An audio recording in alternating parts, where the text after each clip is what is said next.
dadka cabashada qabo oo guddiga ka cabanaya oo madaxdii hore waxaan ka codsanayaa intay kaligood meel fariistaan wixii ay soo sameeyeen ha soo xasuusteen ha yiraahdeen adin maxaa soo sameysay waxaan fiican oo sameeynayna ha taageereen ayaysan u xiisin wixii xumaa ay sameynayeen inaan sameeyo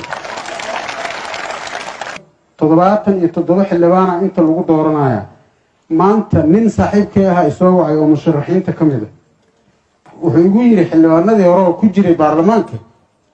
yaa xildhibaan noqonay haddana la sii saaxiibayaa ii sheeg waxaan u sheegan waayay waana runtii ma garanayo qof noqonay maxay yeelay aniga xildhibaanka ma qoray haddaan qoray oo u sheegi lahaa hebel iyo hebel aan qoray dheela waxaan iri war aniga ma garanayo qof xildhibaan noqonay xildhibaanka waxaa dooranayo beeshi kursiga iska lahayd 101 qof oo kamid ah ninkii noqon doonana ilaahay baa yaqaano xilka iyo darajadana ilaahay baa bixiyo aniga ma bixiyo annaga waxaan fududaynaynaa maamulka iyo guddiga doorashooyinkaba inay doorasho sidaan hore u ballan qaaday xor iyo xalaal dhacdo cidna aan lagu dulminin nin walba ha ku kalsoonaado ilaahaygii abuurtay iyo dadkiisa iyo deegaankiisa iyo maamulkiisa ha ku kalsoonaado